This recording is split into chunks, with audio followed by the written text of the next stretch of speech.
नमस्कार, मैं श्यामगिरी। आप देख रहे हैं टीवी टीएफडी न्यूज 24। टीवी टीएफडी न्यूज 24 में आप सभी दर्शकों का स्वागत है। बिहार में अचानक माहौल गर्म हो रहा है और नीतीश बैठक पर बैठक कर रहे हैं, लेकिन बैठक बेनतीजा निकल रहा है। कुछ बैठक के अंदर से बातें क्या हो रही हैं बाहर निकल करके नहीं आ रहा है, लेकिन भारतीय जनता पार्टी के अंदर नीतीश की बैठक को लेकर के हलचल बड़ी तेज है और हलचल ऐसी मची कि नीतीश कुमार से मिलने के लिए सम्राट चौधरी को पटना से दिल्ली तक आ जाना पड़ा। यानी कि बात बड़ी दूर तलक गई है। सम्राट सरकार हिल रही है बिहार के अंदर, लेकिन मोदी सरकार का भी कुछ ठीक नहीं है। सब कुछ भाजपा नेता ही मोदी सरकार गिराने का काम कर रहे हैं। भाजपा के नेता ही मोदी की सरकार गिराने का काम कर रहे हैं। तो ऐसे में सहयोगी दल को जो बीच में फंसा रहे हैं वह सरकार गिरने का कारण बनता जा रहा है। क्योंकि अब अगर समझिए कि नीतीश कुमार हटते हैं तो 85 एमएलए 12 सांसद नीतीश कुमार के किधर जाएंगे या किधर हैं खड़े इस वक्त? क्या भाजपा के साथ हैं, नीतीश के साथ, या कहीं और रास्ते तलाश रहे हैं? अगर आप इसका कैलकुलेशन सही तरीके से करें तो हकीकत यह है कि नीतीश कुमार के सांसद 12 सांसदों में तकरीबन 7 से 8 सांसद और 85 विधायकों में तकरीबन 70 सांसद वह अपने अलग अलग रास्ते तलाश रहे हैं। क्योंकि मोदी सरकार अगर मोदी सरकार गिर गई तो फिर संकट में पड़ जाएंगे। 20 सालों से सत्ता में रह रही जेडीयू अगर सत्ता हाथ से गया तो सोचिए क्या होगा।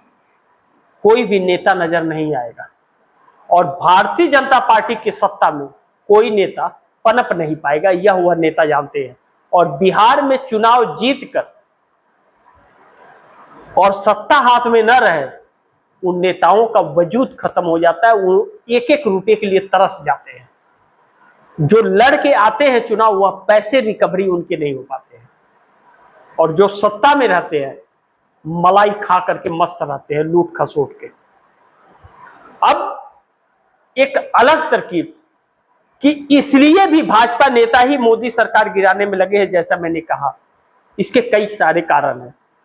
अब झारखंड की बात को छेड़ करके भाजपा नेताओं ने नीतीश और नायडू को फंसा दिया है। ऐसे में पोल ट्रैकर का सर्वे और भी नींद उड़ाने वाला है। पोल ट्रैकर का सर्वे यह कहता है कि आज चुनाव हुआ तो नरेंद्र मोदी की लोकप्रियता इतनी कम हो गई है कि एनडीए गठबंधन 200 से 240 सीटों से आगे नहीं निकल पाएगा।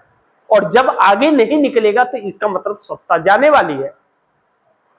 इस बात से इंडिया गठबंधन की पूर्ण बहुमत की सत्ता आ रही है। 280 से 300 सांसद उसके चुन करके आएंगे, फिर तो इंडिया गठबंधन की सरकार बन जाएगी। तो मोदी सरकार का क्या होगा? इन सब चीजों को लेकर के भगदड़ मचा दिया है सरकार ने, और अब इस पर बात और गंभीरता से सोचने का कार्य नेता करने लगे हैं। लेकिन कहते हैं तब पछताए होता है क्या जब चिड़िया चुन गई खेत। अब तो पूरा खेल बिगड़ गया है और आरएसएस भी मोदी शाह को हटाने के प्रयास में जुड़ गया है। जब आरएसएस भी हटाना चाह रहा है और पोल ट्रैकर का सर्वे जो आया है उसे नजरअंदाज इसलिए नहीं किया जा सकता क्योंकि जब हर संस्थाएं 450 सीट 2024 में दे रही थी मोदी सरकार को, तो पोल ट्रैकर ने यह कहा था कि बहुमत में नहीं आएगी भारतीय जनता पार्टी, और हुआ क्या? 240 सीटों पर सिमट गई। अब ऐसे में नीतीश कुमार के पार्टी के अंदर ज्यादातर नेताओं के अंदर यह असमंजस वाली परिस्थिति है और नीतीश कुमार के ऊपर प्रेशर कि आप साथ छोड़िए। और नरेंद्र मोदी ने भी नीतीश को खत्म करने और तोड़ने में कोई कोर कसर नहीं छोड़ी। नीतीश कुमार को मक्खी की तरह निकाल करके सीएम की कुर्सी से फेंक दिया। इसीलिए भारतीय जनता पार्टी की जो भी बैठक हुई बेनतीजा हुई और नरेंद्र मोदी के साथ 3 बैठक जो हुई उसमें साफ कहा नीतीश कुमार ने कि सीएम की कुर्सी वापस करो। यह मोदी के लिए शुभ संकेत नहीं था और अब बुरी तरह से सरकार फंस गई है। ऐसे में नीतीश कुमार जितना फंस रहे हैं मोदी, उतना ही नीतीश कुमार खुश हो रहे हैं। लेकिन इतनी बुरी तरह से फंसी मोदी सरकार के पक्ष में एक भी बयान नीतीश कुमार की पार्टी के वरिष्ठ नेताओं ने नहीं दिया है और नीतीश कुमार खुद मुस्की मार रहे हैं। राज्यसभा के अंदर नीतीश कुमार बैठ करके हंस रहे थे, मजे ले रहे थे जब मल्लिकार्जुन खड़गे भारतीय जनता पार्टी पर बरस रहे थे। भारतीय जनता पार्टी के साथ भारतीय जनता पार्टी के नेता उनके साथ खड़े नहीं, साथ छोड़ रहे हैं।